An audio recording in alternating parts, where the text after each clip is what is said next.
So the community at Wolfson is exceptionally diverse. We have people from so many different countries and backgrounds. Hi everyone, my name is Dan, I'm from Brazil. Hello, I'm Michaela, I'm from South Africa. I'm Arjun, I'm from Singapore. I'm from the United States. I am from the Philippines. I'm originally from Yorkshire. I'm from Shropshire. I'm from Mexico. I was born in Washington, D.C., but actually grew up all over the world. I spent 6 years in Cote d'Ivoire, West Africa, and 10 years in Tunisia before going back to the U.S. I'm from Montreal, so I'm French-Canadian. I come from Jerusalem, Israel. You know, we have so many different people from different countries, different nationalities, different ethnicities. Yeah. I really don't know a country from which I haven't met someone. It's like traveling around the world a little bit. Everybody is also from somewhere else. Yes. Because it's such an international community. Yeah. But you get so many more interesting conversations with people from wherever, and you also get really good holidays. I'm going to Jordan next month to visit a wolf. A wolf. A wolf.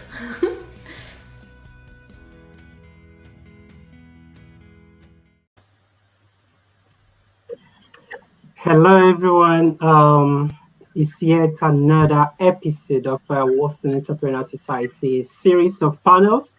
And so today I'm very happy to have an outstanding panel here with experts who have drawn experience from different fields.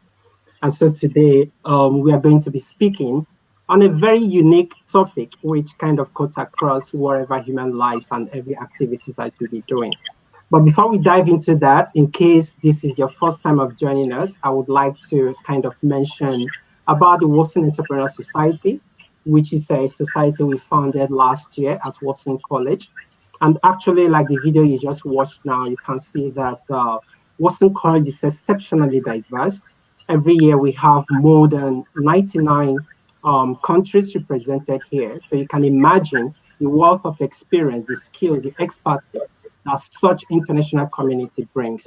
And so we decided to kind of leverage on that to bring in that community, to start looking at how we can support students, even connect them to alumni with employers and who have got different ideas that they can use to kind of disrupt both the tech community and the business world out there.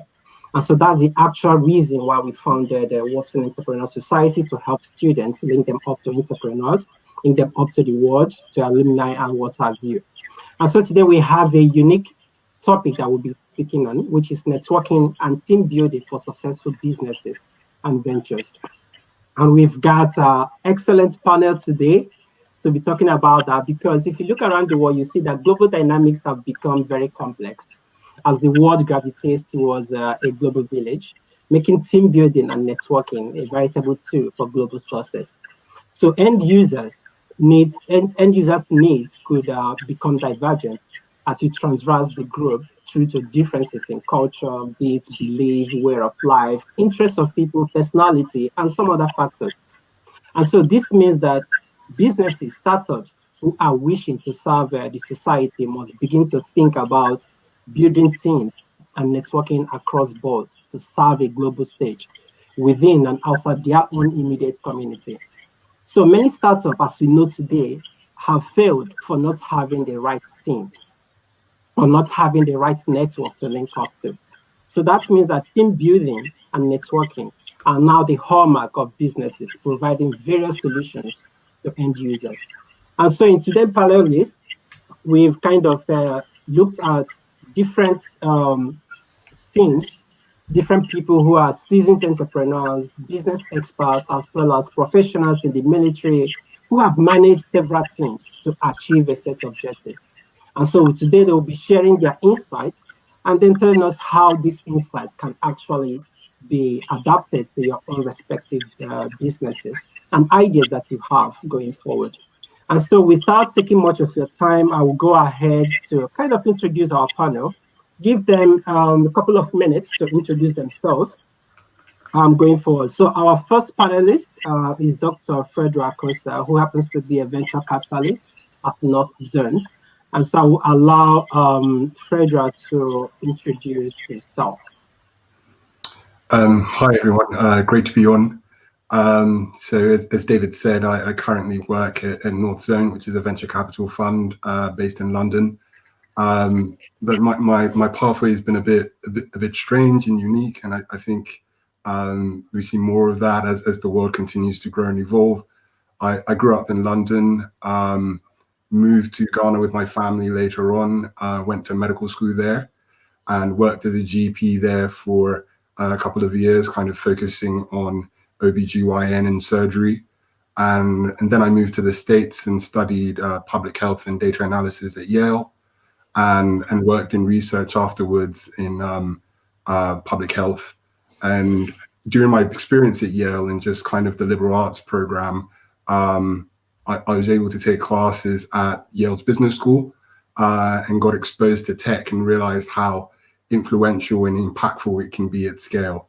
So I moved back to the UK and did an MBA at Oxford, and then worked for a while at a tech accelerator called Creative Destruction Labs, helping early stage startups, and then moved to Northzone, which is it's a pan-European and US venture capital fund.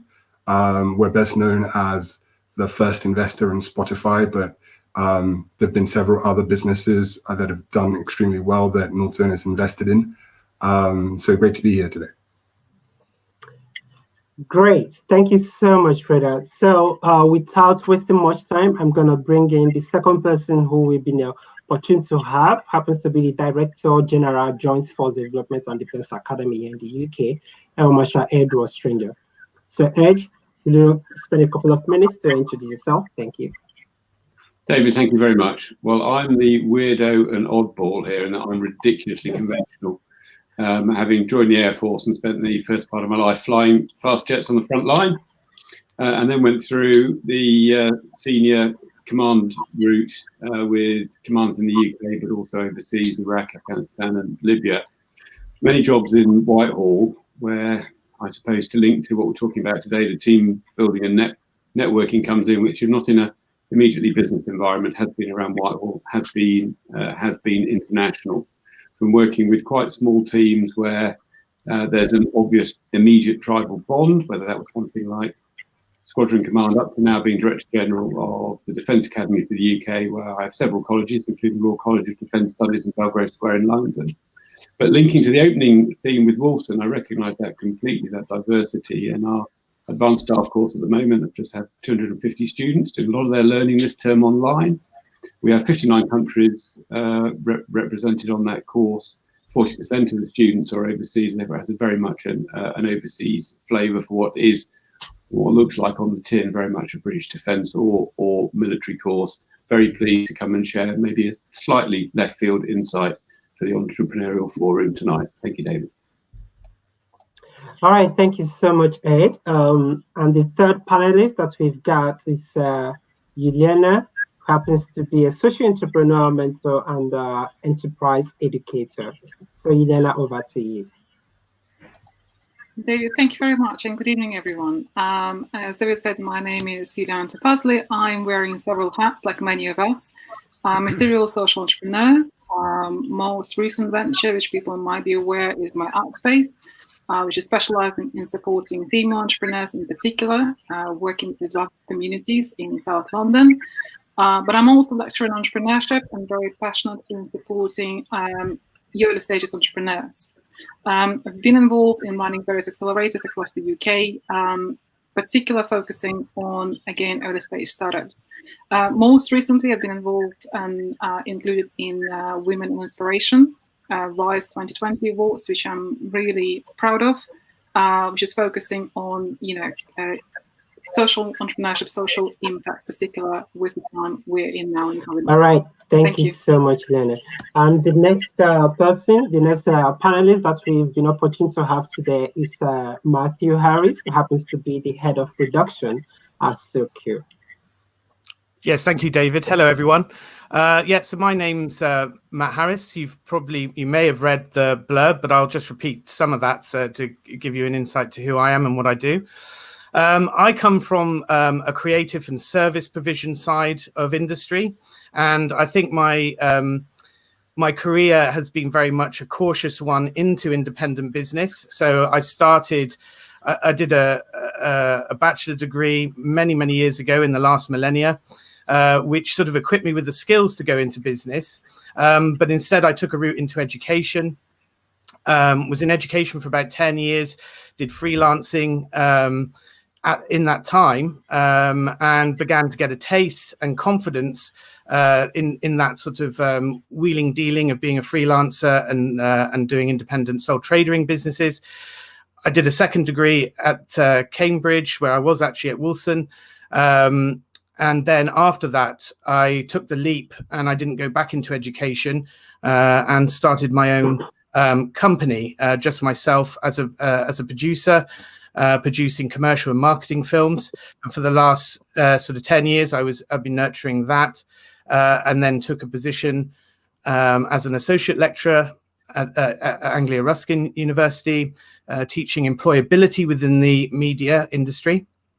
And as of last year, I became head of production at Sukio, which is a digital agency in Cambridge that looks at producing digital content for clients from a very strategic and intelligent approach. So that's me. All right, thank you so much, Matt. And then we move to the last but not the least panelist, Simon. Hi, everybody. Good evening or good afternoon from Canada. I would say my path has been one that started in the Army. And that's where I learned the importance of team building and networking. And I'll draw upon some of those lessons. So it was a 7-year career, not terribly long, but that really set me on the right path with the right principles, I believe, to then move into business. And I've spent the past 15, 20 years immersed in the intersection of product, analytics, and data. And that's what I do. I work primarily in the fintech space with global companies. And my expertise really, and my excitement and my passion is the intelligent launch of new products that help differentiate companies. And so I've built teams, started companies, made a little bit of money, lost a little bit of money, have some good stories to tell, absolutely, with respect to all those. And I do miss Cambridge, by the way. I do miss Wolfson, Matt. So maybe when things open up again. And thank you again for having me. All right, thank you so much. I'm really glad that you all were able to make our time to join us today. So without wasting time, we're going to dive straight into the topic of today. And the only thing I have to say is that just stick around. As we discuss, we're going to spend the first 1 hour interacting with our amazing panel, and then trying to kind of see what team building means to them, how they have kind of navigated their businesses, their ventures, whatever they are doing, to kind of progress to the point where they are today. And while all that interaction is going on, please keep the questions coming in. If you are viewing from Twitter, from YouTube, from Facebook, whatever platform you are kind of reaching out from, just feel free to pop in those questions, and at the end, we'll be able to take your questions and then address them. And so my first question is probably going to go to Simon, because you've mentioned something about you starting off from the military and then moving all the way to where you are right now. And I usually view military as this place where teamwork is very paramount, because if, for instance, you find yourself in a danger zone, you need to work as a team to actually navigate yourself and counter the enemy and all of that. And so I usually visualize business as being able to apply whatever happens there. So if you can tell me, Simon, what does networking actually mean to you? And how do you think it will be necessary for the success of a business? Excellent. Well, because I was thrust in to the ultimate environment for networking and team building, you have to figure it out, and it is so essential to be able to grasp it and embrace it in order to succeed. And for me, David and friends, There are 3, maybe 4 principles that are core that I would draw on as you ask for my definition, my take. The first really is the relationships, and there is no better word to describe what this is all about. It cannot be about, I'll tell you what it cannot be about. It cannot be about a self-serving approach. It cannot be about a very narrow view without considering the others in the ecosystem, whether smaller or larger. And so understanding that this really is a relationship building activity is essential. And part of that is really to look at the aspect of transparency. And I think this is something that at first you don't really grasp. And I mentioned this being about others just as much as it is about you. The transparency and the empathy are 2 other things that I would add into this, David and friends. The strong networks, relationships, and teams are really built on those types of principles where you can understand, you can listen, you can support, and you develop almost an innate ability to communicate with people about what you really need when the teams are great, without having to say very much.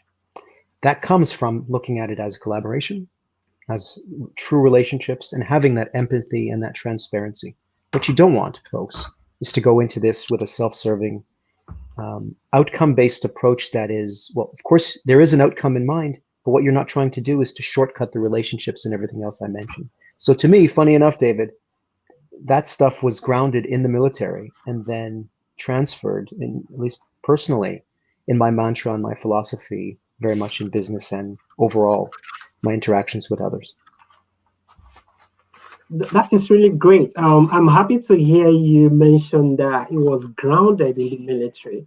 And then you can see how you've kind of progressed in life, transferring those skills and those learning you've kind of acquired from the military to every other thing that you do in life.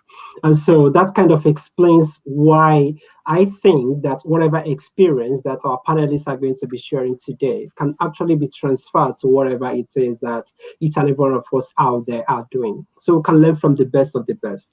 And so I'm going to allow 2 other people, Yulian and Matt, to actually chip into this. Why I'm going into this, you are a social and educator. You have experience with entrepreneurs and all of that. And so I was wondering if you can share your own experience or maybe what you think about networking, team building, and how that can apply to the success of businesses. David, absolutely. I think it's building on what Simon said. Absolutely, the foundation becomes more of a necessity. It's no longer an opportunity. It's no longer something that you're looking for. It's something what you can give, and that 2-way relationship to build the trust probably becomes a very, very key word. So networking for me, it's always creating 2-way relationship around the trust and collaboration to achieve something which might not necessarily be apparent right now, but it might be something which comes much, much later. And I think that's something that sometimes entrepreneurs forget. It's not an immediate benefit. It's not about self-centric, as Simon mentioned, but it's a longer term. It's a longer term relationship. It's a longer term trust, transparency, collaborations. And you never know when those networks will lead you to some sort of a benefit, which might be, come into your business or come into your career goal, whatever that means for yourself. One of the things which is really important, I think, and as Simon mentioned, is about ecosystem. And I've read one of the recent reports, which kind of was focusing, slightly different of the topic, but it's connected, was focusing on the top 9 business models for 2020. And one of those business models was creating ecosystem. And I think it's always start with the power of networks. Power of networking and be able to create relationship which then drive you as an individual, drive your organization, drive your project, whatever you have in mind. I quite a unique edition, so running a social enterprise sometimes associated with a lot of competitiveness because it's normally driven by applying for the funds, applying for the grants, not necessarily a partnership arrangements. And that's something I was trying to change for the last 10 years and empower other social entrepreneurs to think as a collaboration, think as a one big network for the social purpose. And of course, within the network, you might have partners, you might have employees, but also you rely on a lot of goodwill and trust to be able to drive the social impact. So network is absolutely core. It's a necessity. It should be in your DNA. It's, you know, when I went to entrepreneurship, I always been reluctant to network. I wasn't very comfortable to go and talk to people and introduce myself. And it took me quite a bit to get that to the point where, you know, I feel confident to present myself and see how I can help, as well as how other people can connect within my team or externally. So it's not something which is given, and a lot of us have to develop as a skill. But it's a powerful skill, and it's a powerful asset, it's a powerful instrument which can really help you in your life and in your business. Yeah, I really like the direction that you and Simon has gone to, and I can kind of take away some 3 key drivers.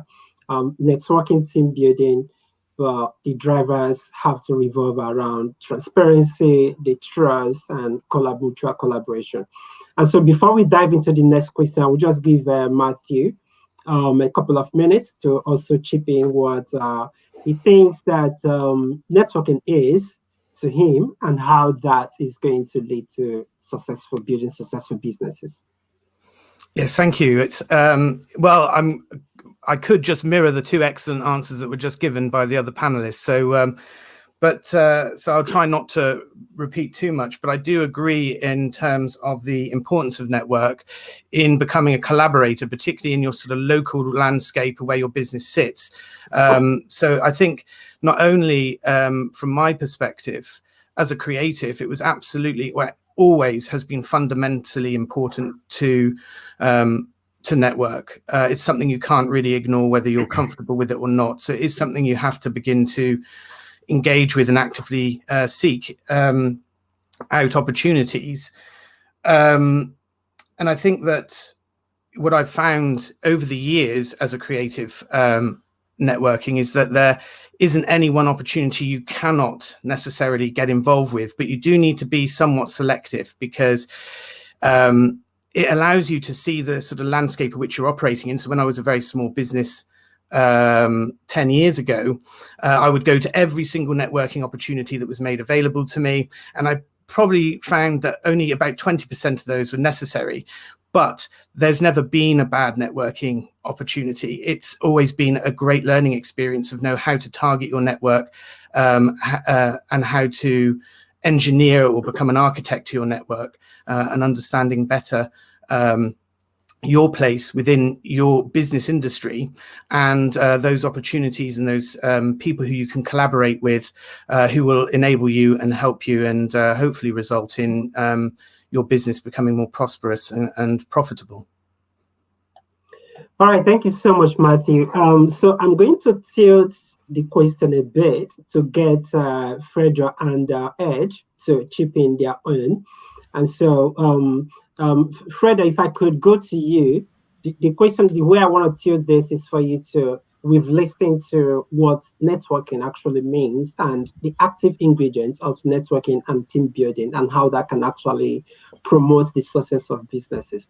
So I'm wondering, how far do you think networking has actually helped you in your own career to get through from where you started to where you are at the moment? I think it's been critical. I mean, if I look in friendships and collaborations that I made in starting out, even in medical school, and those friendships are still there to this day. But even moving forward to kind of the ability to think laterally and decide that I wanted to kind of move into different pathways, different industries. Those networks, those conversations with my professors, both in Ghana, in the US, and in the UK, led me along the path where I kind of realized that I was fascinated with technology, and I was encouraged by my professors and my friends to kind of go down that untrod pathway. while I was at Oxford, the opportunity to work at the tech accelerator I worked at after I finished my MBA came from my relationship with my professor. And that kind of evolved into me getting a lot more understanding of entrepreneurship and startups and early stage startups in particular, which has led me down the road to where I am now in venture capital. So, I mean, I completely agree with Simon and Juliana and Matt's thoughts.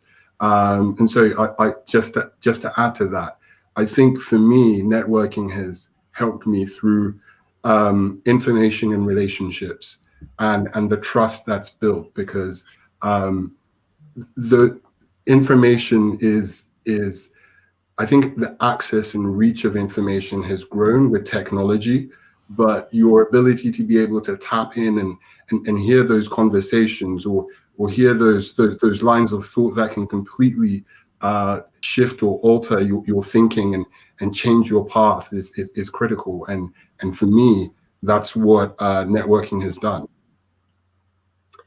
All right, awesome. Thank you so much for that amazing contribution. And so last but not the least, I'm going to bring in Ed to kind of share again how far, because Ed has like gone through like a very long career, if you ask me.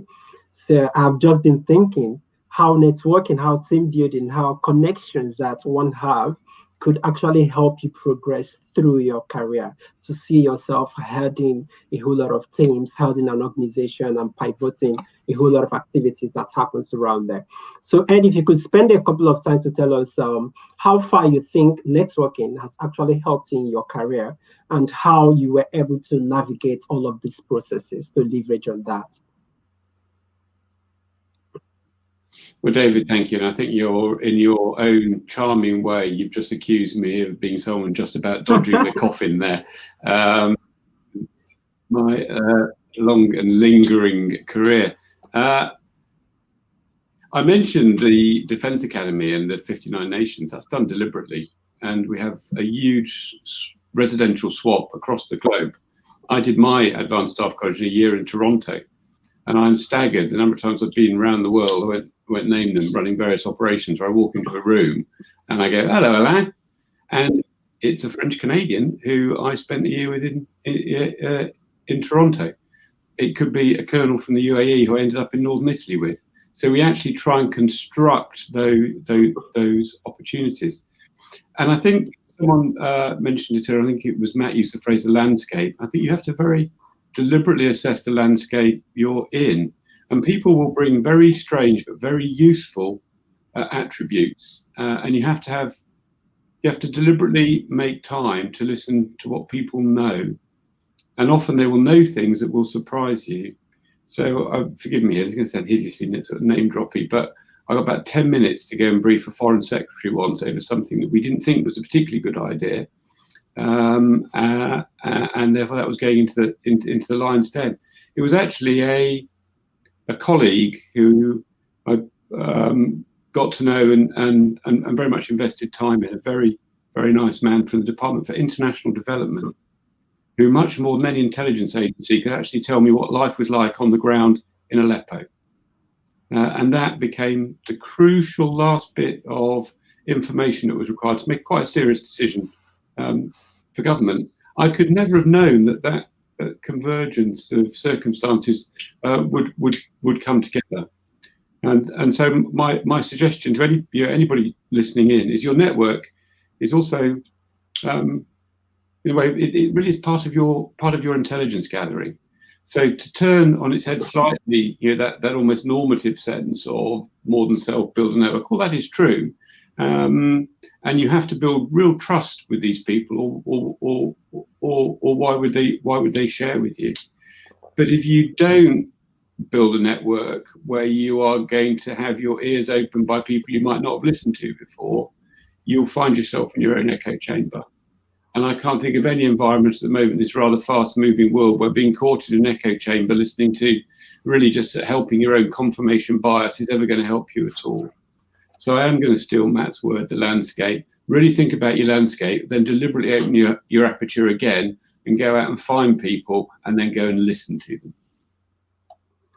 Yeah, thank you so much, Ed. And I'm going to kind of steal from you again. I love that word when you say that your intelligence gathering is part of your network. And I could actually visualize what it means when you want to set up a business, a startup. The first thing you do is actually to gather intelligence, to carry out market research, due diligence of an investment if you're a VC, and what have you. So all of that, which is something that is happening around the military cycle, intelligence gathering, can actually be applied to businesses. And so I think now someone has actually reached out to me and say, well, your panel today is really diverse, people with different experience, all the way from Air Force, military, and all of that. And what do you have in mind when you are bringing this panel together? I said, just tune in and you'll be able to decipher by your own self what I had in mind and how all of that linked together.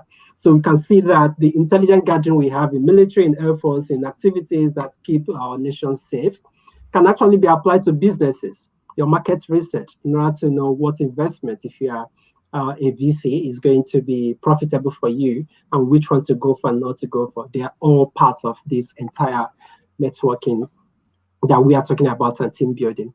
And so I'm going to move again back to Julian. So still on the networking, before diving into team building proper, I've just been looking at, there are still different ways you can actually build your network, really. And I was wondering, as someone who has worked with a whole lot of entrepreneurs out there, be it those who are involved in social enterprise and what have you, what are the avenues that you think you yourself has used to network and that you think will be paramount for those who are listening to us, whether there are people in business, people who are trying to launch an idea, a startup, people who have got this amazing idea but do not know how to build the network that is going to help them kind of spawn this idea out there. What word do you have for them as an avenue that you've used to build on your own network that they themselves can actually apply to their own business and ideas? Wow, David, thank you. That's very, I can talk with for several days about this.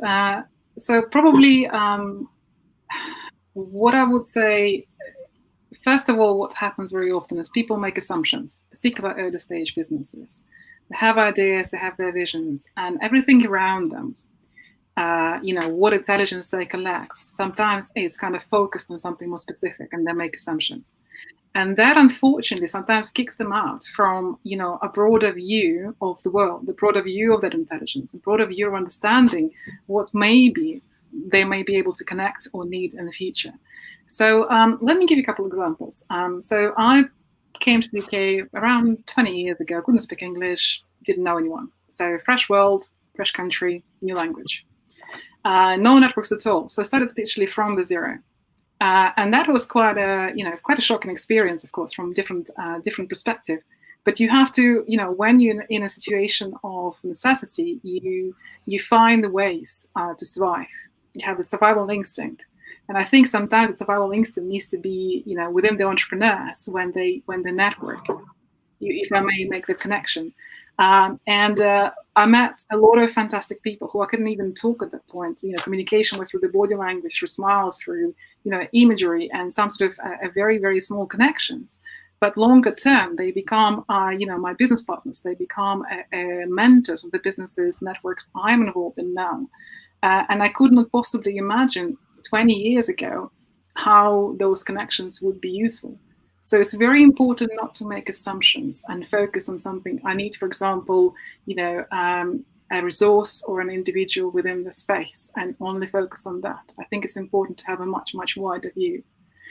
Longer down the line, in academia, starting my own business, one of the things, for example, when I started my first social enterprise 12 years ago, it was a fairly new concept, but which I thought will be quite easy to set up. So I wanted to connect co-working space, childcare provision, and business advice under one roof. Because one of the things I've realized, there's a lot of families, there's lots of women who are extremely talented, have fantastic ideas, but they have young children, and therefore it seems to be like a big barrier for them to start something.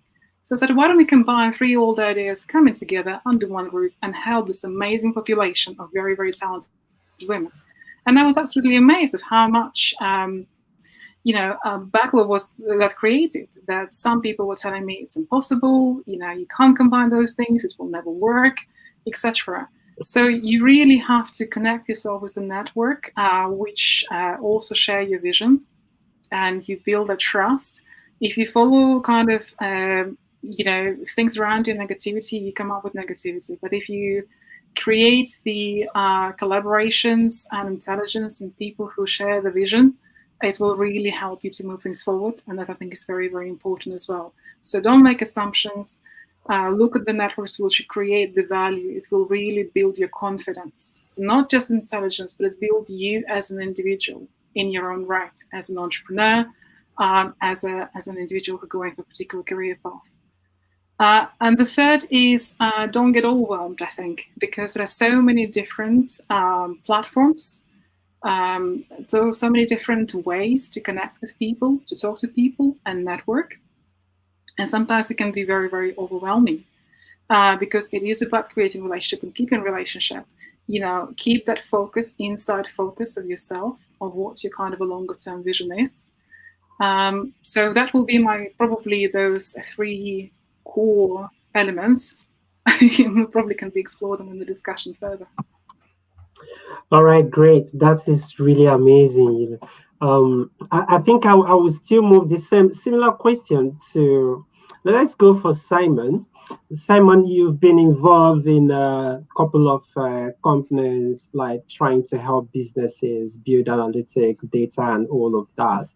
And I could imagine that in the process of doing that, you must have built network, which apart from building the network, you also need to make sure you keep them alive to be able to kind of utilize them when you need them.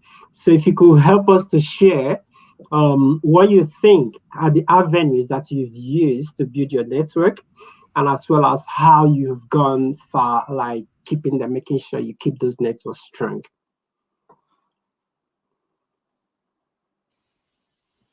Absolutely.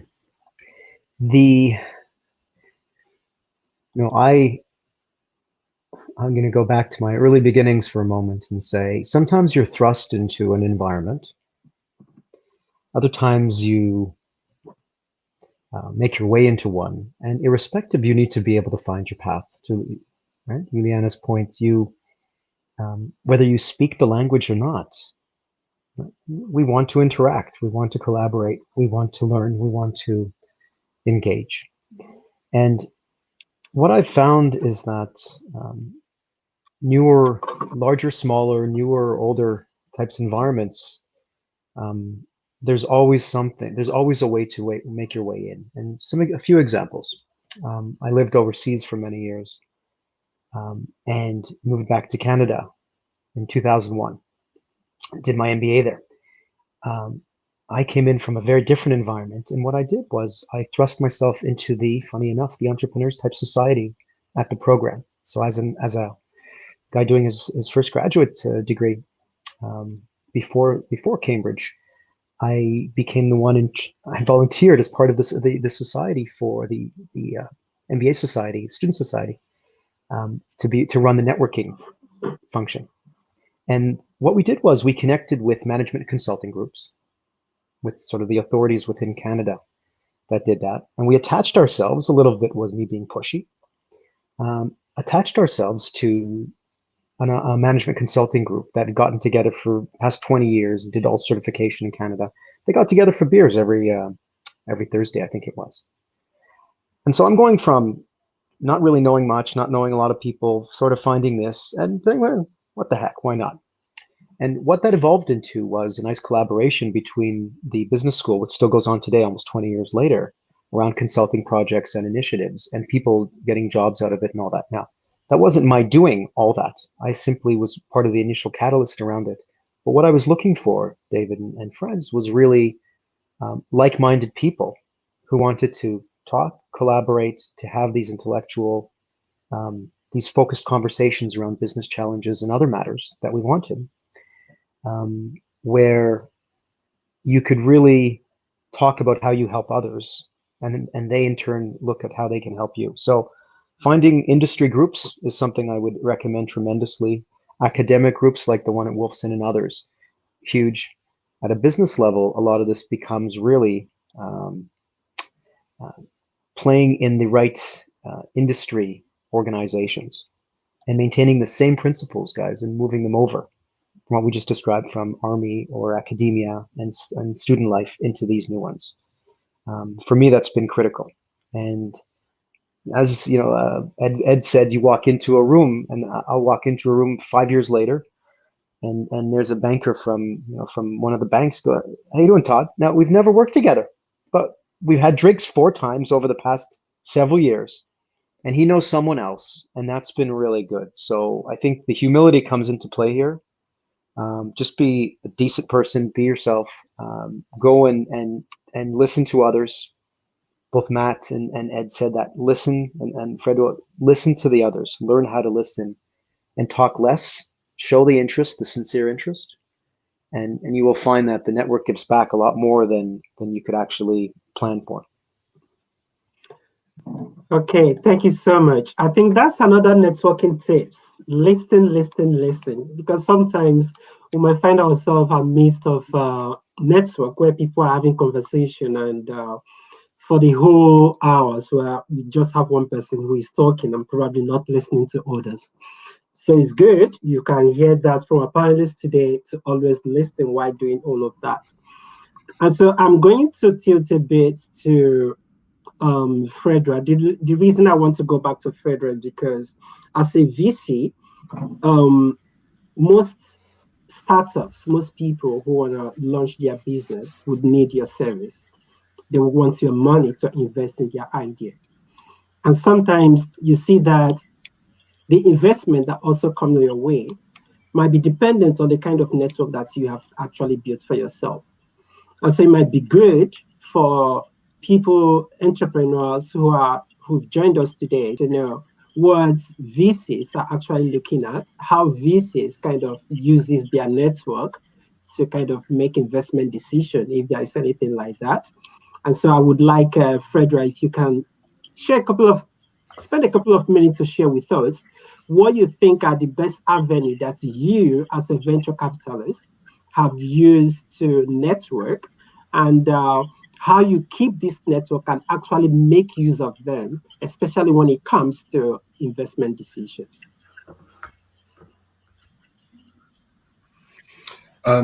Yeah, sure. So I think you've actually touched on something. So so VCs tend to rely on their networks a lot in order to be able to find the entrepreneurs that they feel are building businesses that are that have the potential and the scale to be hugely impactful and to generate outsized financial returns.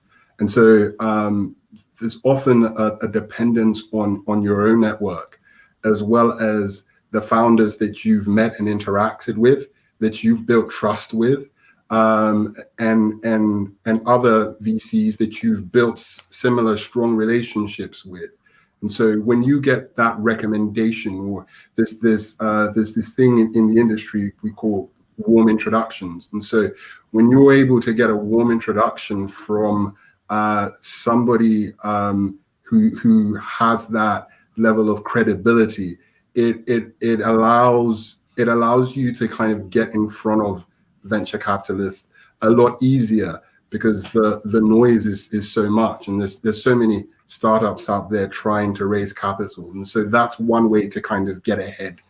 But that brings its own challenges, because to Edward's point about kind of echo chambers, it creates those echo chambers where the founders that you tend to interact with would often look like the successful founders that have been able to create businesses, and that kind of impacts the diversity of who is coming in and what kind of founders you're meeting.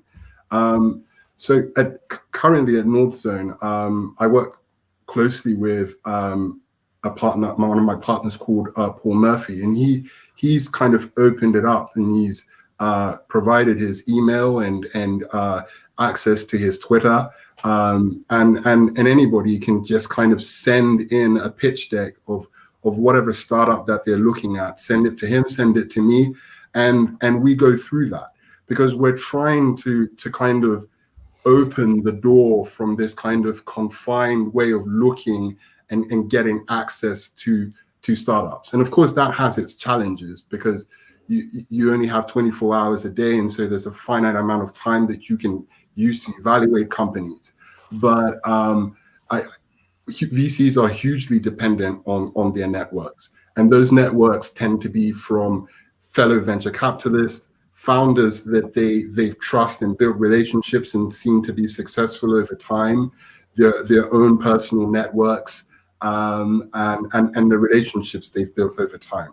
But I think that we can, and we are starting to see examples where we can leverage technology to go far beyond that and use tools like Twitter and LinkedIn to widen our purview. Okay, just a follow-up question on that. You made mention about founders leveraging on those networks, but I just want to ask specifically, what would be your advice to a founder who is out there towards networking that could potentially give the person access to the capitals that venture capitalists provide? So I think kind of reiterate something Juliana mentioned earlier, which is approach this from a long-term perspective, and kind of understand that you're building relationships that will last a lifetime. And now more than ever, the tools at our disposal to kind of exponentially increase your access are there. You can use LinkedIn to follow people that you feel are aligned with your interests, whether in whatever kind of startup or industry you're looking at. You can use Twitter to do the same, to learn the language. So even if you don't have that experience, or you're trying to learn something, the ability to learn those things and to learn about how VCs think, in addition, they're there. So my first advice would be, one, to approach this patiently and long-term, and to leverage all the tools at your disposal. My second advice, I think founders, to echo Edward's sentiments, often also sometimes get caught up in their own confirmation biases. You can get so excited by an idea and kind of fail to challenge it, and to think critically, and to look at the other side of the coin. And I think the other thing that a lot of founders don't do is to try and understand the other side of the coin in entrepreneurship, which is, in my opinion, venture capital. And so to look at how venture capitalists think about companies, and to try and find out whether or not this is actually a company that even requires venture capital to succeed. There are so many businesses that can succeed without raising money from venture capital. And so understanding the other side of the coin, it will be hugely impactful in helping you as kind of a rudder to guide you on your path towards building a successful business. Thank you so much, Freda, for that insightful flow chart that you've just given us. And I'm very sure that our audience who are listening are picking up one of those things that is the main reason we've organized this event today. And so the next question I would have asked was around those exceptional skills that are necessary for effective networking. But to be honest, I'm tempted not to go there, because each time our panelists speak, they continue to mention those exceptional skills, be it ability to listen, be it being transparent, be it being collaborative, and building that trust and making sure you keep. Those are the exceptional skills. And so I'm very hopeful that as we continue, they're going to just naturally, even without me asking them, continue to bring them up. So I'm going to skip that question and move straight into the concepts of team building. So I will probably start with Matt. Matt, your business is such that you have to work with a whole lot of teams. Let's just imagine that you're in a production. Sometimes I admire the work you guys do because it looks like everything is just in sync. One camera is shutting off here, but is picking up over there, and have series of people who are collaboratively, who understands themselves, and then they're able to do millions of things just in a second. And if you could spend a couple of times, Matt, to tell us what you think is the place of team building when it comes to building a successful business enterprise and organization, and how you yourself have actually used those skills to navigate your own business. Yeah, certainly. So from a production perspective, when you're a producer, you're quite right, David. We have to work with multiple units. So that would be like the sound unit, the camera unit, the wardrobe and costume unit. And that does come when you're working on I mean, obviously every production has different scalability in terms of size, but that does come from networking, really, where you have to involve yourself actively within networking circles to discover people who are really good at what they do in a networking environment where they showcase their talents. So in a sense, if it's not just purely the supply and demand of creating a team, for example, that you're obviously getting a lot of work in and you need someone to take that work off your plate, so you put out a job application or receive job applications and choose a person. When it comes to the actual creative side of filmmaking, you actually have to have a very strong, diverse and knowledgeable understanding of your network in terms of who you would have, who's a really good sound designer, who is the editing team you want to work with in post. And then you obviously, the idea of a producer is that you're this brilliant chef where you bring in all these ingredients of your network and you work as a sort of go-between, essentially stirring them up and making a great meal, which will be the film at the end. So it is, I would say actually in that regard, team building begins with networking. And just on a networking note, I hope you don't mind me just picking up on something that Simon and Juliana said. It occurred to me when they were talking. I mean, again, one of the things that's always quite good when you're trying to build your network is that you don't have to be this person entering into a networking environment. So again, as a sort of producer, I can turn up to trade events or festivals and hand out my card and look for talent. But maybe the best way to network and look for talent is by creating the networking opportunity, much like you've done this evening with the WUXA Entrepreneurial Society. And I think Juliana and Simon were both talking about early days and how they grew their networks was essentially by, in some respects, creating a society for themselves. And as I said, one of the things about I've run festivals while I've been a producer, so that I'm able to essentially work and directly communicate with people who are very good, who are interested in what I'm interested in. So becoming an organizer of a network can help you start building that team and knowing who's out there, again, to use that phrase of landscape, to your advantage. Okay, thank you so much, Matt. I think there is one thing that you pointed out is how networking and the team building thing kind of overlap, that you have to network with your team in order to effectively carry out whatever project that it is that you are doing. So that brings me back to building the team itself. And I would like to move to Edge.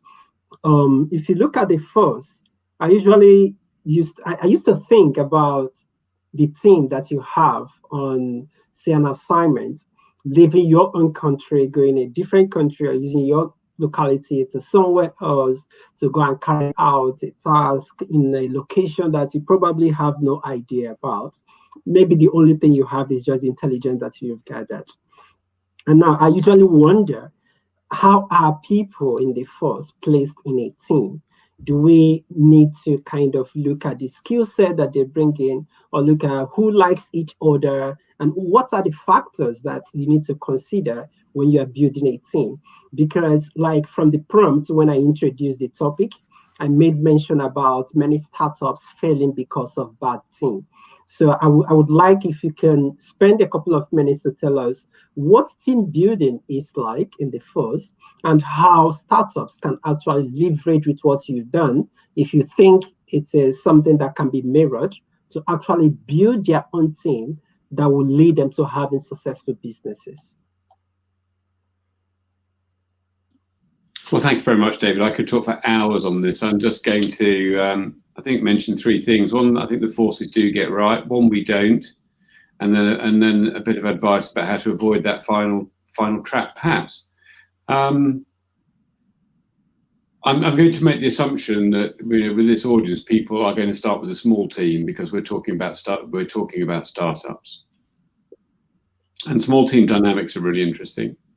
And I would say what you really do need to inculcate early on is a shared sense of purpose, what the services would call unity of purpose. If everybody buys into whatever you want to call it, your vision, your plan, your vision, or whatever, that can be because it's social entrepreneurship.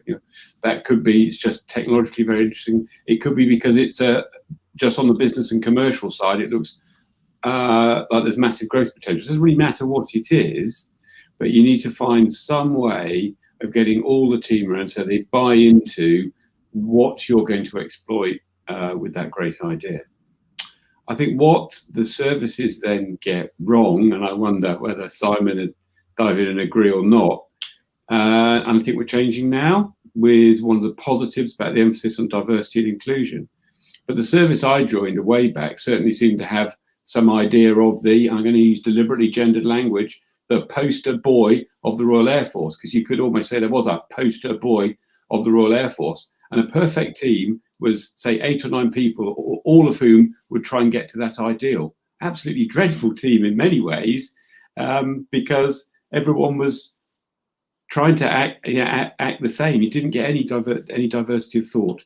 I think everybody's changing now to realizing you need all sorts of characteristics in your team, and you really want to build a team that sparks off each other.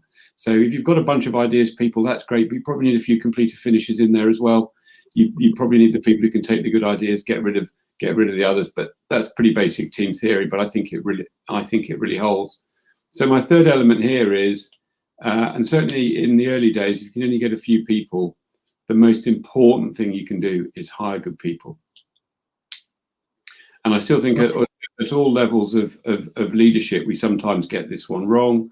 And I think one of the definitions of the bad leader is picks poor subordinates so they themselves can look good, which probably harks back to some of the answers we had at the start about some of the sort of normative values you want to bring into this business and you want to inculcate. Good, confident leaders are confident enough to bring really good people beneath them, people who they will listen to because they might well be better than them in some of the areas where they really need talent. And I think there are fewer people than you would imagine.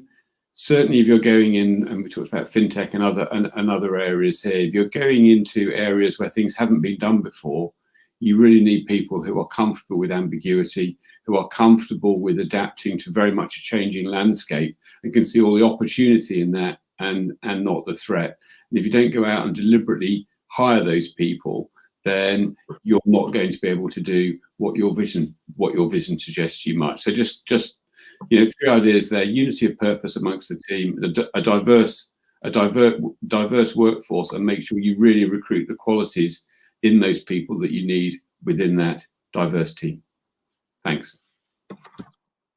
All right, thank you so much, Ed. I think I perfectly agree with you. That unity of purpose and then looking at building a diverse team is actually paramount, because From the introduction today, I also mentioned something along the line of global dynamics becoming very complex. And so because of that, the world is gravitating into a global village, which makes the team building and the networking that we are talking about today a very key concept when it comes to the success of a business. And so I'm just going to tilt to Julian to speak about maybe you could use your experience to say one or two things along this line. But like I've mentioned, many startups have actually failed just because, not because the idea are horrible, but because the team itself is the wrong team. So what are the tips that you think you have for entrepreneurs, founders, co-founders out there who are looking to build teams for their own startups? Thank you, David. You picked up a really interesting point. Every single team I meet, entrepreneur team, early stages, something goes wrong within 5-6 months. So there is a notion of entrepreneurs very often get comfortable with people they know well before they get into the business. Their friends, their family, recommendations, and they think that's a perfect team. And unfortunately, when it comes to actual doing the business, it doesn't really add up really well. And there are fantastic businesses, but gets really not in trouble, but not in a very great situations, only because the team itself doesn't really have the same vision, understanding where the business may go. What is one of those important elements when the founders are looking for each other? What I would say is, first of all, is creating culture of transparency and understanding, and be open, very open with each other. The transparency is extremely important right from the beginning, not later, not 3 months down the line, not a year down the line, from day one. It has to be very clear and very transparent in terms of the team. Another thing I think is very important is, making sure that there is a kind of an ownership of all the decisions. So, when things are discussed, when the early stage business is discussing things, it's important to make sure that there is the same understanding, that it's the same vision, and it's really individuals are working together to achieve the same vision, because that will transfer into the further team. That will create a culture within that starter, which then will lead it to success or potentially not a success. Sense of purpose, as Ed mentioned, is absolutely crucial within that, and there are different kind of definition of that, because if you don't believe in something to happen from the beginning, it will be quite difficult to convince each other at a later stage what that future may look like. So that will kind of be my main tips. But also on the other side, fantastic founders teams sometimes really struggle to find sort of other members of their team to take their enterprises forward. And very often I get asked, how do you recruit the best person? How do you find the best intern?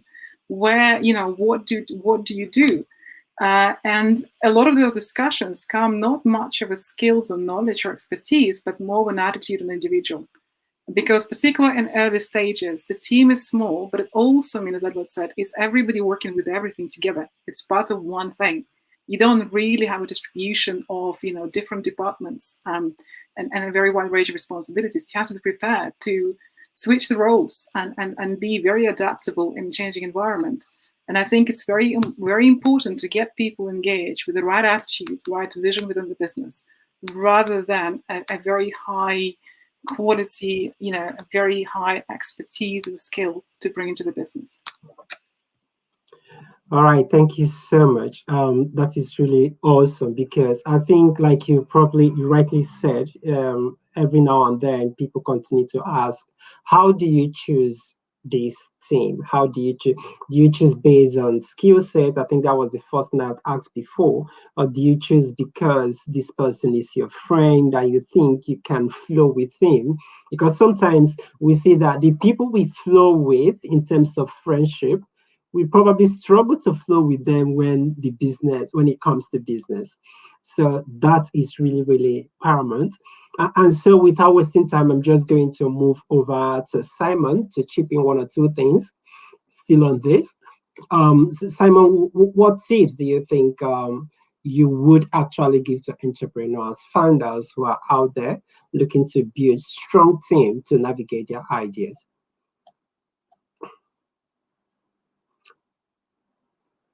Simon, you're on mute. Okay. Sorry, I'm sorry, David. Can you repeat the last part of your question? We are looking at tips that you think you could give to entrepreneurs, founders out there who are looking to build businesses and for their startup. Yeah. Okay. So focusing on the core theme here, I'm going to build on what Edward and Juliana mentioned and add a slight nuance to it. I don't want people to be like me, which is exactly what they said, right?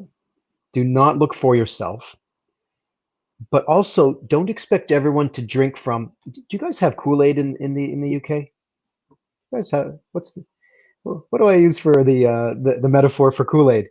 Don't expect everyone to drink from the same fountain, in a sense.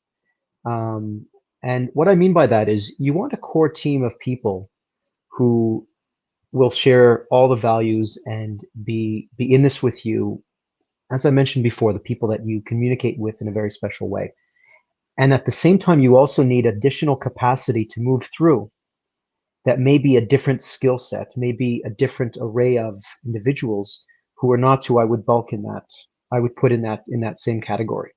And I say this from experience because the tendency is to find people that are very like-minded and almost homogenous, not necessarily in their skill set, but in terms of their view of the company and the opportunity. But I've made this mistake early on, whereby everyone we tried to recruit was using this same type of mold. And it's okay to have a few people like this, right? You want your co-founders, you want the other people that will help accelerate the company. But you have to distinguish and delineate between those people and the ones who are there for a job, right? Are there to be able to get something done. They're happy to be part of it, but they don't share necessarily. I don't mean that they don't share the same value system. They're not in it for the same reasons necessarily. So I'm trying to delineate. That's one point. Not everyone has to be the same in terms of that set of thoughts, feelings, and approaches to the business. The other thing I would say is you want people that you can actually bring yourself to listen to, and you enjoy listening to them, and you enjoy having the conversations with, you enjoy being around them. And I think Juliana mentioned they don't have to be they can't always be the best of the best of the best in every single field. You know that, right? And VCs want to see that. Who have you picked? And where'd you come from? All great. You want to find good people, but what you want to find are people that you can collaborate with, talk with, listen to, preferably more than you speak, and come out with better outcomes in an efficient way. An endless number of times you think you're picking the smartest people around, and the egos are so large that you are not able to come out the other end with something that is meaningful, but rather you come out with something that has been degraded through some type of acquiescence in order to conform to everyone's opinions and ego. Those are all the things you don't want. Hopefully that's been a little helpful. All right, thank you so much. Thank you so much, Simon. That is amazing. And thank you to everyone who's contributed to this. I know I still have a whole lot of questions, but I'm just going to take two more. Then we can start looking at the questions that our audience have kind of sent in. And the first question I'm going to take, the first of the two, is related to when it comes to looking at shares, equity stake, and many other things that kind of helps startups to formalize their businesses. So sometimes you see people who have this strong network, who are working together very well. They have this understanding, they have this skill set that is needed to kind of drive their idea to the market. But when it comes to talking about equity stake, maybe what percentage contribution people are bringing into the business, such a thing can tear down an idea that is already ripe for the market. And so I was just wondering if, Fredra, if you could, I know this might not be your area of expertise, given that the people that might be able to manage things around there are the guys who are interested in IP and the legal aspects of things. But as a VC, I want to believe that you also have to consider all of this, how startups have actually, you want to make sure that the teams that you're trying to invest your money in are going to actually succeed. And so you want to be sure that they are the right team and they have sorted out all these legal processes. So what is your advice to entrepreneurs out there, to co-founders, to founders who have not yet have a discussion around this, but they seems to be working well? But to me, this is looking like a pitfall that could lead to disaster at the end.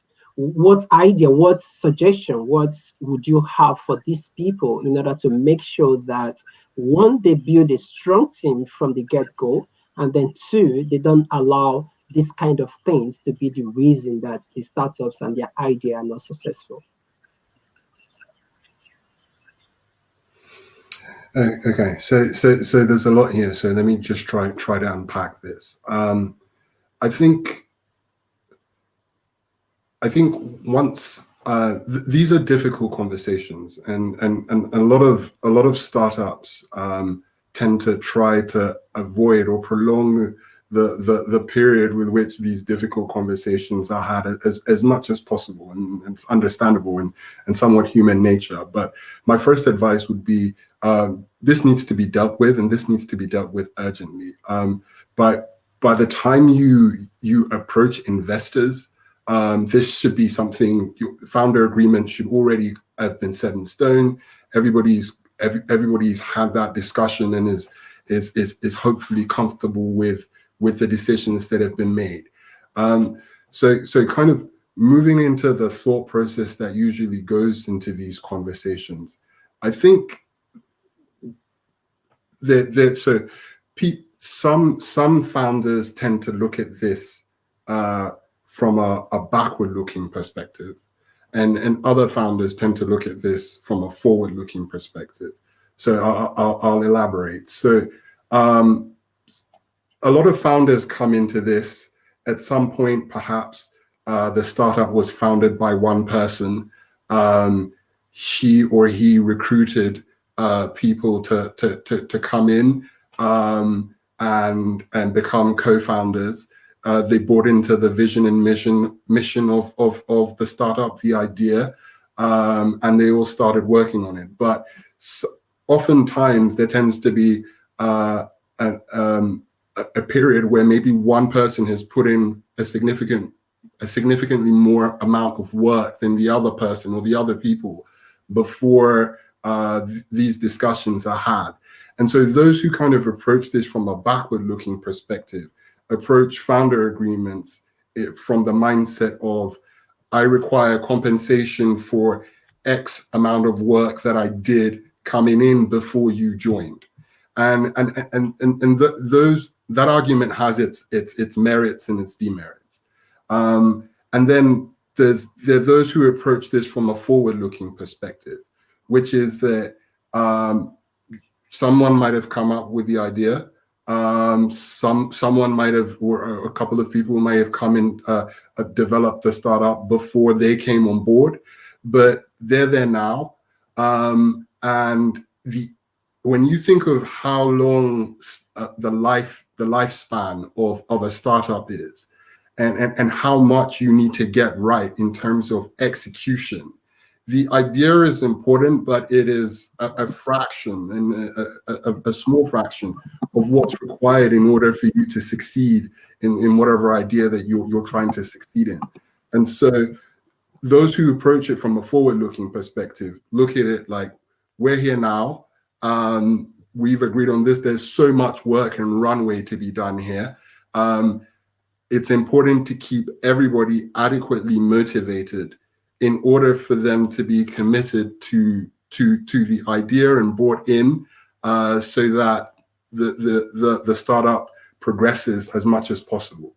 And so those who kind of approach it from a forward-looking perspective, and so Michael Siebel, who was the former head of Y Combinator, which is the most successful tech accelerator in the world, based in Silicon Valley, his advice to startups that apply to Y Combinator and that he talks to is equal equity splits.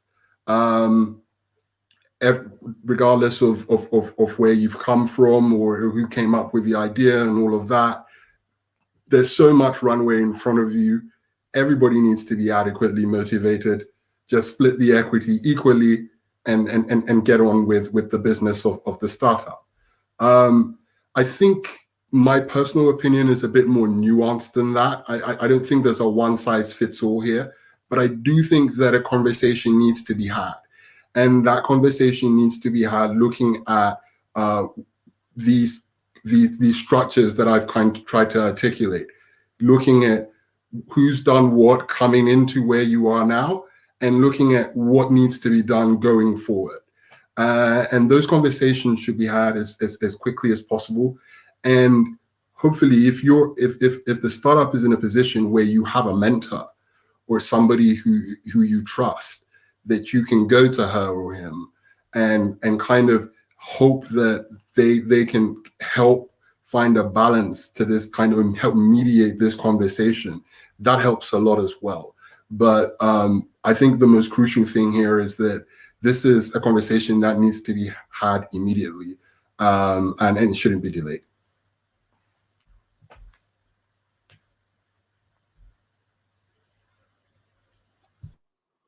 Absolutely, I think I agree. I agree very much with you. I've had teams where these things kind of become issues, and I agree 100% that it's very, very important to start talking about these things earlier on than you think you might have actually. And so the last question, I've said I've got 2 questions. I want to probably navigate this to Matt again. Now, the reason I'm calling on you is the fact that I know that the kind of business that you are involved with is a people's business, something that have to force you to interact with people to get things done. And so I'm just thinking as a result of the COVID that we have right now, COVID continued to reduce our capacity to hold in-person networking events. So I'm wondering, how are you coping with this? How are you building your current network or keeping the old network that you have active? Is there any tips that you think you would have for founders, entrepreneurs out there who kind of depend on some of this interaction to get going? If you can leave it, if you can share with us what you've been doing and how they can actually apply this for their own businesses, that would be wonderful.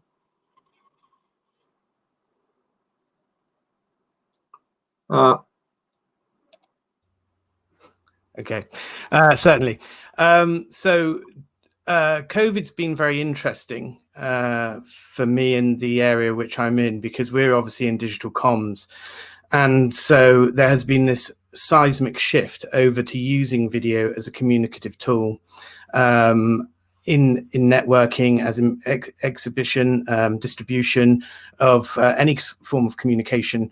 And yeah, so I think it's been a very interesting time to be working within a team and still needing that necessity to network, because even though we at Sukio have become extremely busy with work, it is still fundamentally important that the team networks. And myself and the team are doing that via the digital platform. So in fact, we're very much sort of living by what we preach and what we supply. So, and as you know, David, you've actually been involved in a project recently where we had to do an online conference where we used pre-recorded material and live event material. So I think it is really important to remain consistent in your communications and explore those sort of digital avenues. So we've talked about social media sites such as LinkedIn as a way of making sure that you can follow and to connect with people.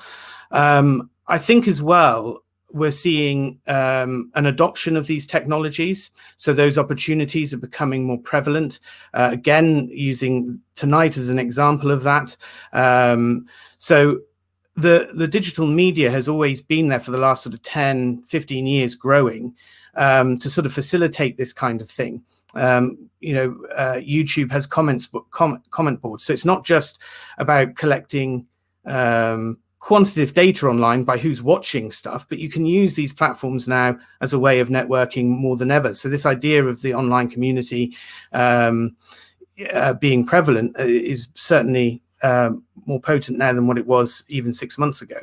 So I think in terms of talking to entrepreneurs and startups, I think it is time to, if you're not engaging with digital media, you should be, regardless of where your industry sits, and looking at how, and I'm not doing a pitch here, I promise, but looking at how you can use video as a method of being able to reach out. And if you're not quite so confident about joining up onto platforms that have, put you into a circumstance where you have to be live, you can always do pre-recorded stuff. And I think, we have this we have this advantage point at the moment where we can use the digital landscape and virtual as being our way of communicating and keeping that consistent, like actually committing to it.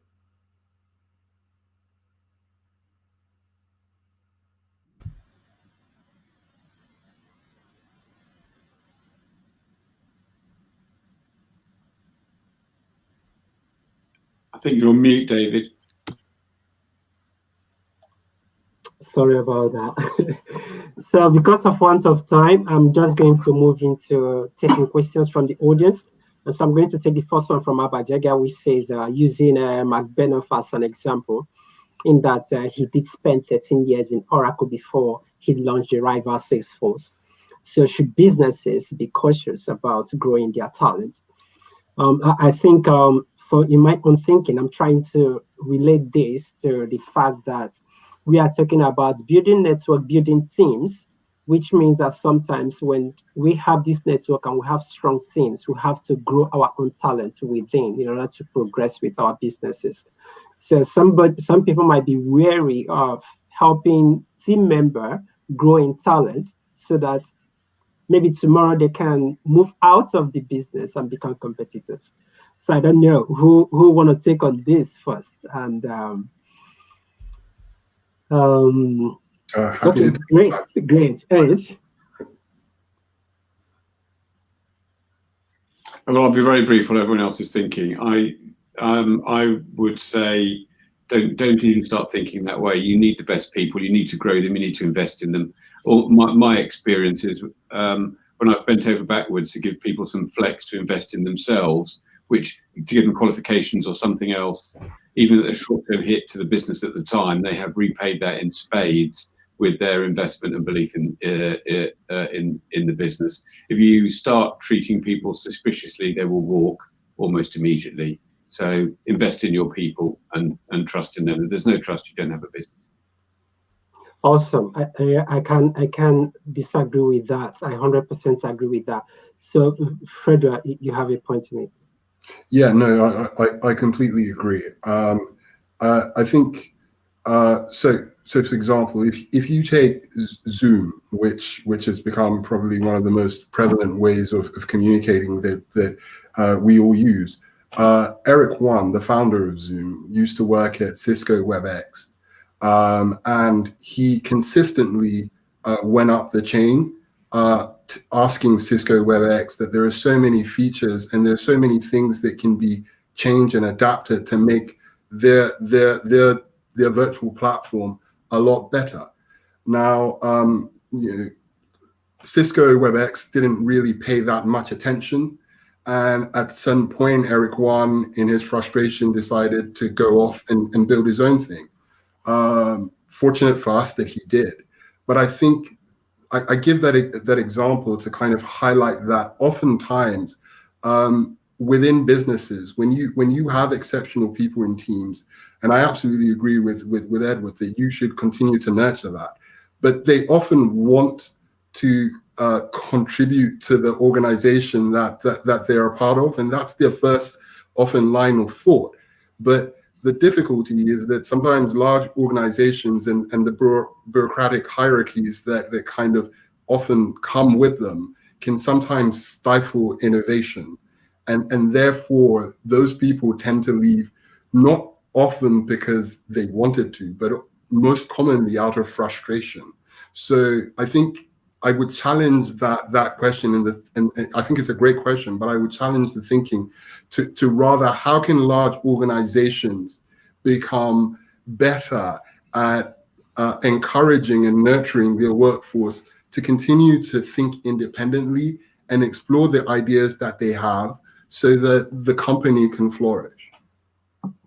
Great, awesome. I know that each of our panelists have something to say, but just because of time, I'll move to the next question, which basically say for the end, does Matt or anyone else have any advice for younger people just starting their career? It's a tough word out there. Yeah, sure. So actually, I did have this conversation prior to coming on this evening with Sue, who's the founder of Sukio, and as far as I'm concerned, she is an Uber networker. I mean, brilliant at doing this. And I said, and one thing that Sue mentioned, which I 100% agree with, I think when you are young, you get fearful of perhaps getting involved and engaged, but you shouldn't be. You should sort of allow yourself that space to make mistakes and be able to approach people. But network, even if you're busy. So if you have success early on with your networking, don't let that sit, is to continue networking, because you will find it will pay off dividends further down the line. I mean, one of my mistakes, I think, when I was younger, was that I thought that once I'd sort of succeeded at gaining contracts that sort of had me floating for so long, the necessity to network wasn't there. I was too busy to network. And actually, my top tip would be, if you're young and getting involved, make it a necessity, and make sure you continue doing it even if you get busy. All right, that is awesome. And then I'm going to take this one more question because of time constraint. Again, I said, does Matt the same question? Okay, I think it was sent twice. Okay. Yeah. The next question, we've got a question to Fredra. You mentioned that there are other ways startups could raise capitals without the involvement of VCs. So I think this person is just asking if you could please shed more light on that. Yeah, sure, happy to. So I'd say the first line is that they're grants. These are non-dilutive ways to raise money. There've been, with the advent of COVID, there've been a lot of government grants that have been given, particularly to businesses that are either helpful to COVID or kind of helpful in terms of the second order effects in relation to the pandemic. And those are great sources of funding because you don't have to give up any equity in your company. And so that's probably first and foremost.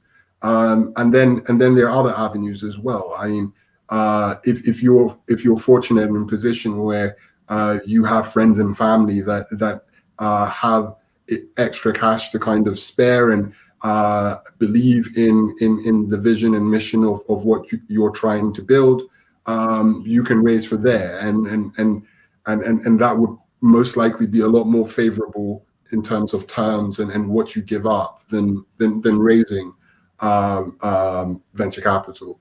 And then there's venture debt, which is different in the sense that you're provided a loan and an interest rate to pay, but you and you use your equity as a warranty. But if you're able to, and that's usually kind of structured within a period of time, so say 3 years. And so if you're able to, if you believe that your business is going to generate revenue and become cash positive within a specific period of time, that can be a good way to go, because you would continue to own the equity in the company and hopefully pay off the principal and the interest, and still own a large stake in the company.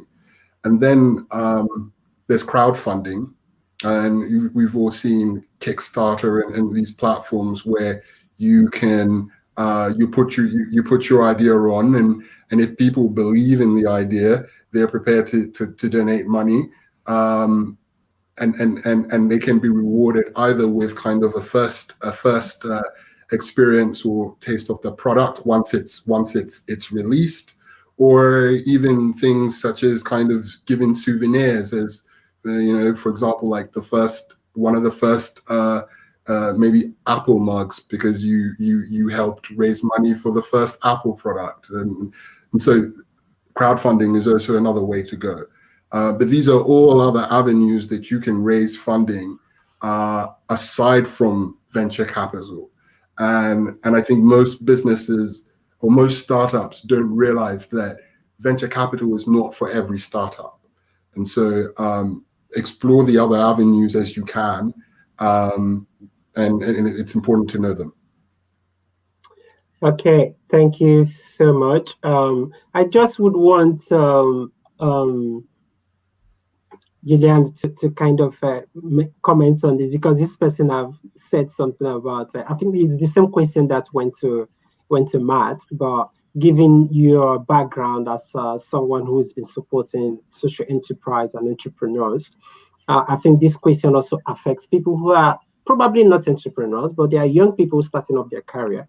So it's a tough word out there. So is there any tips on the power of networking that you have that could be helpful for them? Thanks, Ed. So that's the question. Yeah, I think it's what I would say that right now is probably the best time to network, to be honest, because it's forcing you. First of all, you can basically reach absolutely anyone if you really want to. If before you might have to go through various, sense of separation, etc. You have to go through different connections. Today, if you really want, you can reach absolutely anyone in this world, thanks to COVID, because it allows us to create those connections. What you need is the confidence and believe you can do it. That's the first thing. Believe in yourself and building a confidence to make that step is extremely important. And that will set you path on finding the networks you really need. It is a tough world, but it's also a world of an opportunity. Every crisis creates an opportunity for different careers, paths, for different businesses. And that's the beauty of it. So, we might see a lot of negativity, lots of people losing jobs, lots of things not going that well, but it also creates a huge amount of an opportunity. And the young people out there, I would say, you have to go out there and look for those opportunities and take advantage of those opportunities. It's very, very important. So that will be kind of my main thing. A lot of my everyday life is meeting with the families. A lot of those families from very disadvantaged communities. Some of them are most deprived areas in the UK.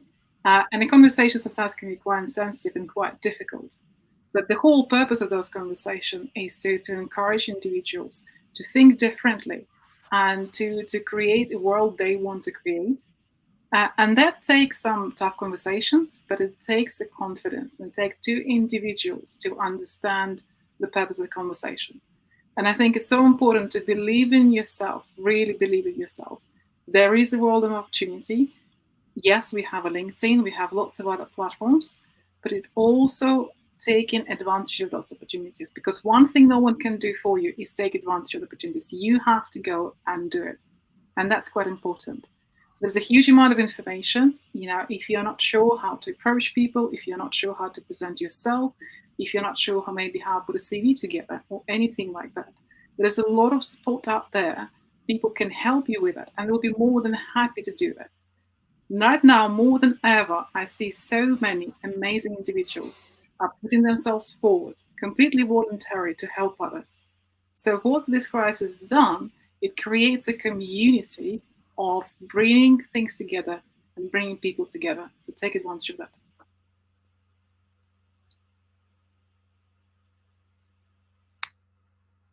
I'm going to continue and take this as a closing remark and go through the panelists to give us just spend 30 seconds to give us your final remark. Does this mean I'm first? Yes, Simon.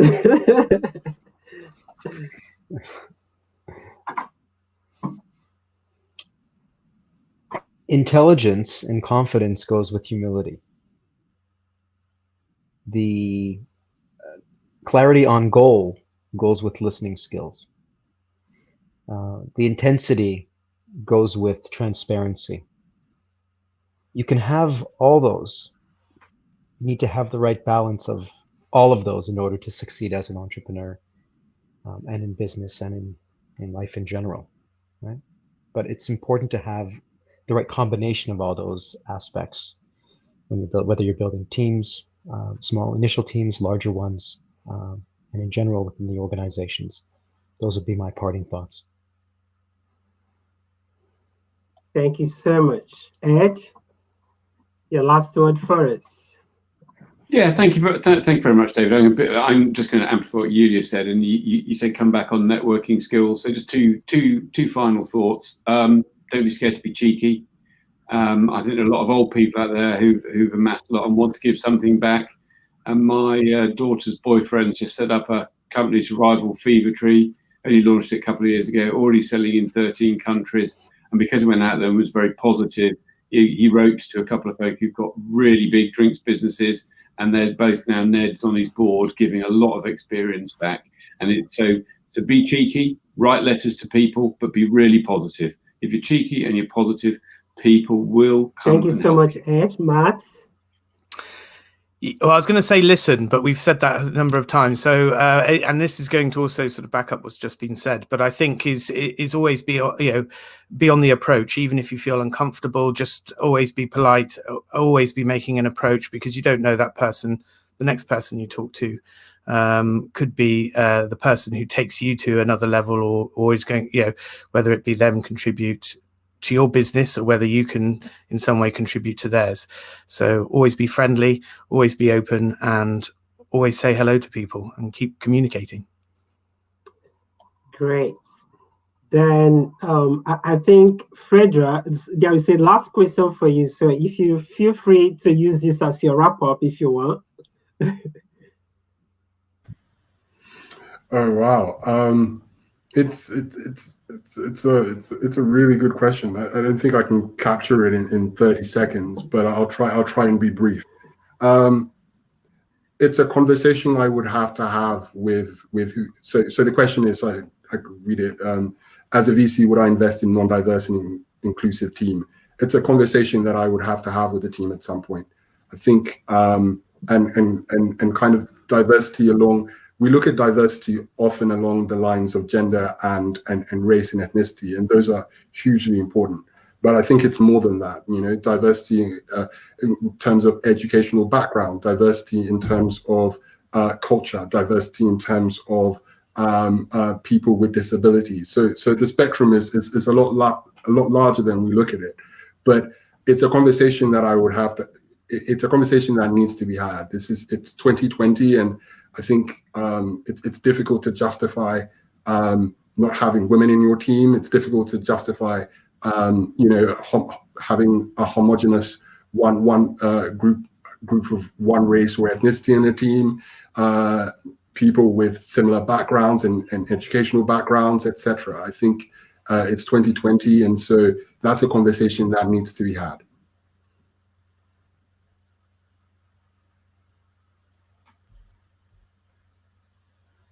Yes. Last but not the least, we have Julian. If you could spend 30 seconds to give us your final words. Thank you very much, David. Building on all the fantastic what the panelists already said, I think what's really important is turn every single moment into an opportunity. There is always a positive. There is always a silver lining. Find it. Think outside the box and turn things into opportunities. And I think the second one, particularly for building the teams and networking, is take an attitude of how you can help somebody before you can ask for something. The relationship starts with understanding the needs of both parties. And I think if you start from that perspective, from that attitude, you will reach a lot more. Thank you. Thank you so much. And this is where we draw the curtain for today. Actually, this is our final event for the year. It might interest you to know that for this year, we've run like 4 events. We started with the first, which dealt with funding series from pre-seed, seed series A to E funding, how it works, when, and how to assess it. And then later on, we move over to the second, which was about going global with local startup idea, building a team for global reach, which is partly what we've talked about today. And then our third one was on commercialization of research output, moving your research output from the lab to the market. And then today, I'm happy to draw the curtain today with networking and team building for successful businesses and ventures. And I want to tell you all out there, go there, build your network, build those teams, and do not let anything to kind of demoralize you. We are looking forward to those unicorns that you are going to build in the near future.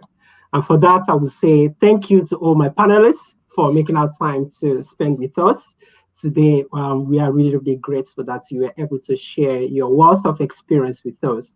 And to the audience, I say thank you very much for joining us. Last but not the least, we are going to be launching the Wolfson Entrepreneur Society competition, which is going to be, we're going to have some money that will help you support your startup going forward. We are going to launch that next month. Today is November, so in December, maybe in 2 weeks' time, check out in our website, you'll be able to see that competition. If you've got an idea, all you need is just to match up with a Wolfson entrepreneur and then submit for that. And we look forward to accepting your application and then reviewing them and kind of giving you what it takes for you to build your idea. Until then, thank you so much. And